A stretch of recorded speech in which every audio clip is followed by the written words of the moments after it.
So I have to be quiet because my cousin is taking a meeting right now, but it's Harry Styles night 2. Still have glitter on my face from 2 nights ago, but whatever. I'm so excited. Wednesday was amazing, so hopefully he'll play, like, it's been rumored he's gonna play Anna tonight. Or bring on a guest, one of those. Makes me almost want to go for Saturday because it's a different set. But we'll see. I'm so excited. So excited. So.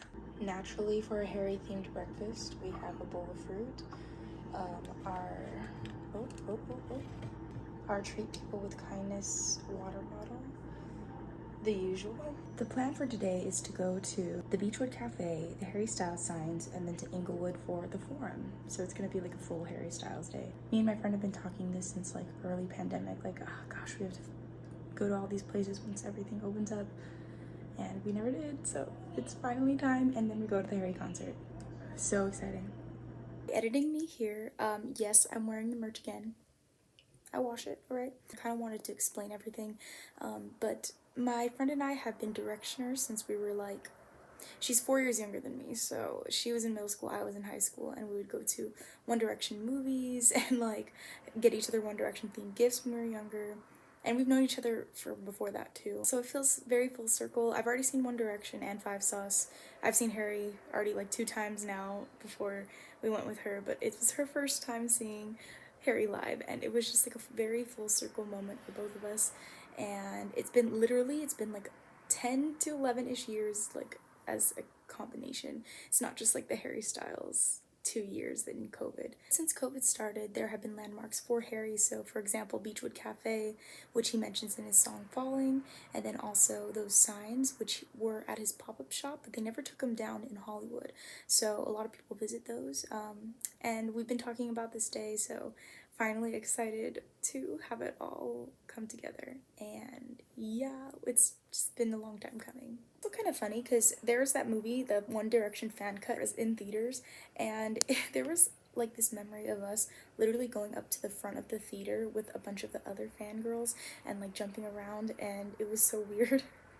I have no videos. It was just like a faint memory, but if I don't talk about it, I feel like it'll be lost because there's no pictures to prove it. But literally like a theater of teenage girls were just like jumping around. What's changed? We're now in our 20s, I guess. I also want to apologize for the lack of videos I took for this vlog. Since I saw everything before, I kind of captured it in the first vlog. If you haven't watched it, go watch it. But yeah, this one was just, I wanted to soak it all in, especially because we had better seats, and so we could see literally every wrinkle, every fine line. It was amazing. Gosh, I thought it couldn't get better. But yeah, that's why there's a lack of videos. I was just living in the moment. But I just wanted to show you what we did still, because it was cool to see the Beachwood Cafe and the signs and just see Harry again up close and personal. Not as close as Pitt, but what you gonna do? Hi. Say hi to the vlog.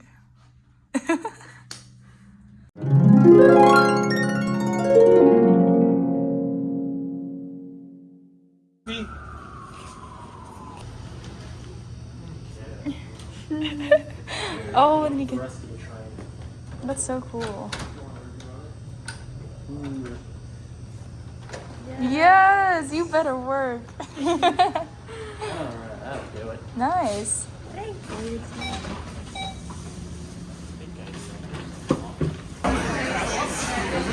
Don't mind me.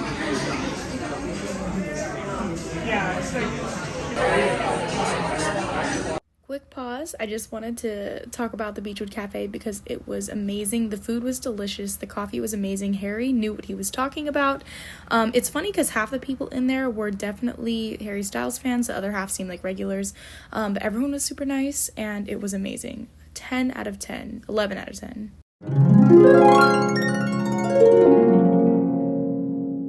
Hi vlog, I'm here with Miranda. We're going to Harry Styles night 2. What's the outfit? You can't really see. We'll do a fit check over there. It fits. We're super excited. It's a little cold. It's colder than the first day. But we made it to these signs. Oh my gosh, it's so cool. I love how they're still there after years. Like, calm down.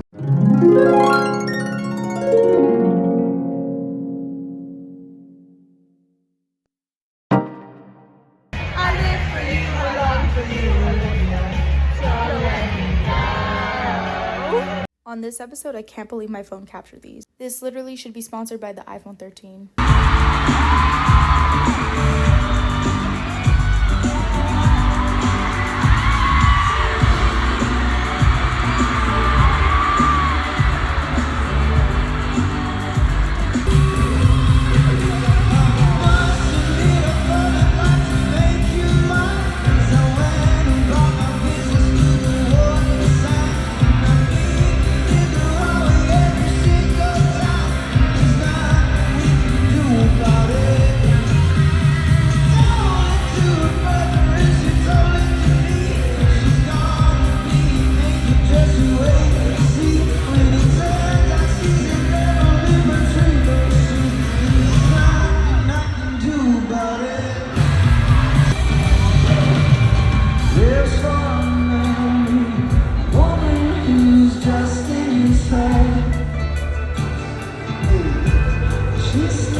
Stopping right here because you know what I'm about to say.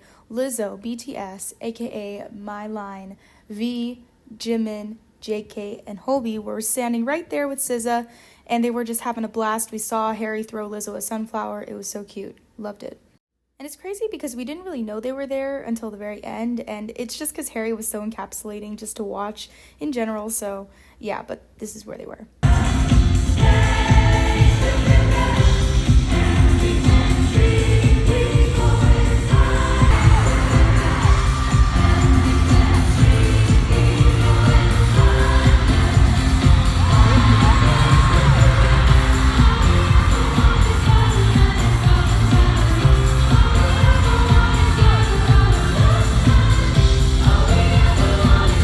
Nights like tonight are being surrounded by people who love us, people that we love. Go home, tell the people you love that you love them. Turn to the person who came with tonight, tell them you love them. And if we have each other's backs, I think we're going to be alright. And thank you, LA. We'll see you in a couple of minutes. This is fine.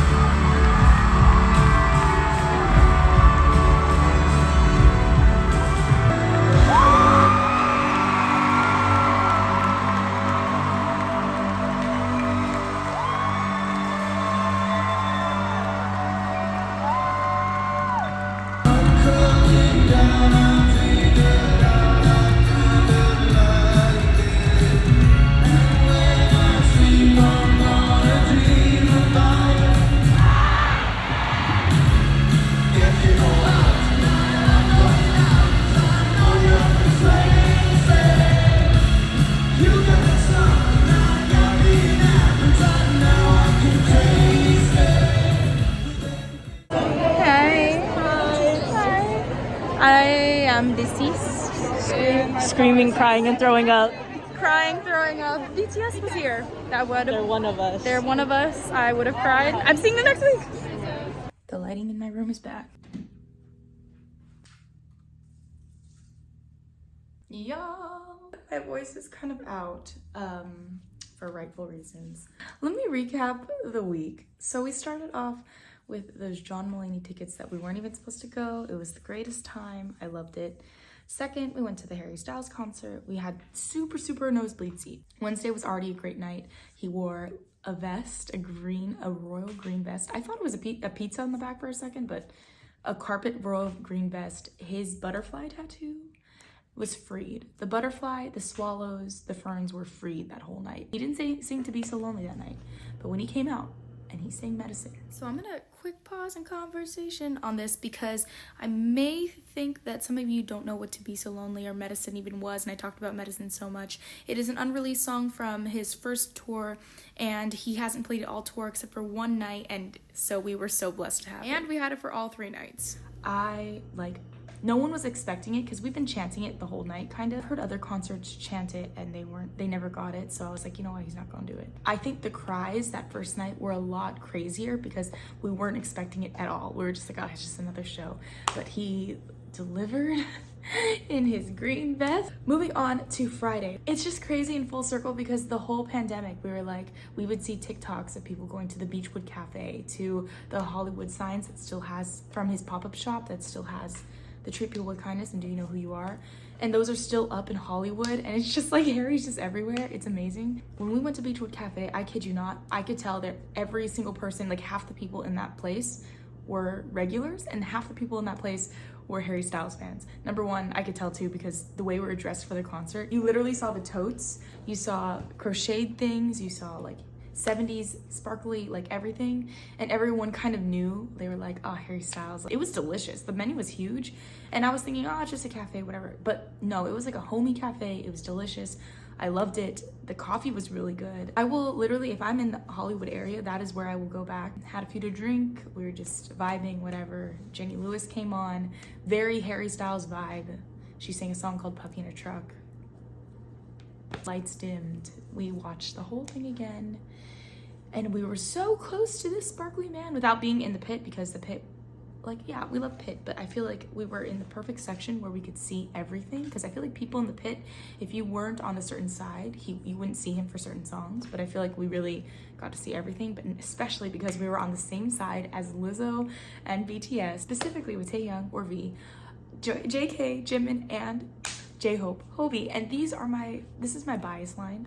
Throughout the pandemic, I've also been listening to more BTS than usual, but I feel like there's a lot of overlap. Like there was a person with an army bomb that was down there and they were like waving it around and they took pictures of it, and like I saw someone on TikTok say like, it's amazing because everything you get from BTS is so like, okay, it's planned. You have these specific release dates and this and that.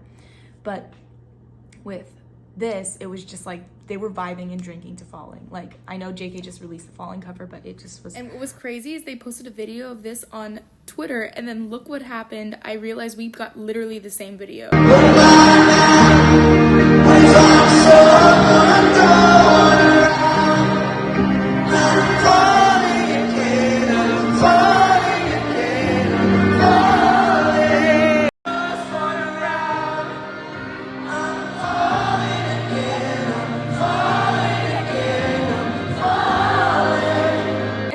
Star-studded. There probably was more. I definitely saw the cows that walked in. There were 3 cow suits that walked in. One said like "Moo" with the sign, and later I found out that was Britney from TikTok, and I died because everyone cheered, and I have pictures of her with the sign just being held up. It was so fun. The set list was amazing. He sang "To Be So Lonely," which he did not sing. I later found out that this whole concert was being recorded for something later, so hopefully like, and that's why I was like, oh man. He wasn't wearing a vest. He was wearing a full sparkly suit ensemble, which I was like, oh, he's wearing suspenders, whatever. But then I saw his hair. He got a haircut. And a lot of people, I saw some people who didn't like it because they like his long hair. However, this haircut made him look like HS1 Dunker Carey with the 2 strands that come down. Oh, the amount of note changes this guy sang. You didn't really like Harry Styles, you're like, oh, that's a good concert. But it was so special for us because you could tell he put his heart and soul into these note changes. He takes a full moments to thank his band, thank the crew backstage, thank us, thank like everyone. He takes a full chunk of out of his concert to like highlight each one of these people, and it's like it's amazing. Like, I think the humility this man has, oh my god. I can go on and on about how much you could tell his character from like that night too. The way he interacted with his band, with the fans. People were throwing stuff on stage and they didn't mean to hurt him, but I feel like some artists would get upset by that, but like he was just like vibing out on stage. Both times he helped people come out during his concert. I think he just created such a safe place, especially everyone was so respectful, especially since all the Astro World stuff has been going on. Like, this was such a great place for family, for kids, and for people who like us, like to drink, do whatever. Like, he just created such a safe space to make sure that everyone felt comfortable to dance, to do whatever. I saw the boyfriends who were just like sitting there kind of vibing. When What Makes You Beautiful came on, he said dance like no one was watching. These boyfriends and these dads were going crazy to What Makes You Beautiful, and it was a different version than his like One Direction one. Obviously he makes it a little bit more funky, which is fun and fresh. It's like Treat People with Kindness, where he like commanded the room to jump. Kiwis and mosh pitting and everything, like, and he said to look out for each other, love each other. Like, all of these messages, I can just to watch this sparkly fruit man punch the air. I think he did so much for the fans for this tour, and I think he's still doing more. Like, he keeps reminding us every time that like, oh, this is what he loves to do. I mean, like, it could be empty promises that like he will stop singing one day. Oh, but to be honest, I think even if he does all the movies and everything, I think singing will be his #1 passion. My personal opinion, whatever. Could be naive, I don't know. Like, as a Harry Styles super fan and a One Direction fan since like 2011, 2012, or me and my friend who went, we have been messaging back and forth for literally a year and a half, 2 years, of how like, oh my gosh, when things open up again, we can't wait to see him. We bought tickets unsuspectedly last year, just like, should we just go? Whatever, I don't even care when this concert is. So we're just like, let's just go. And the whole like 2 years of just it being put out there and then postponed and everything, we're just like, okay, whatever, everyone's concerts are being postponed. And it feels like it shouldn't have actually happened. Like, I've had these sitting on these tickets since 2019, and now it's like the end of 2021.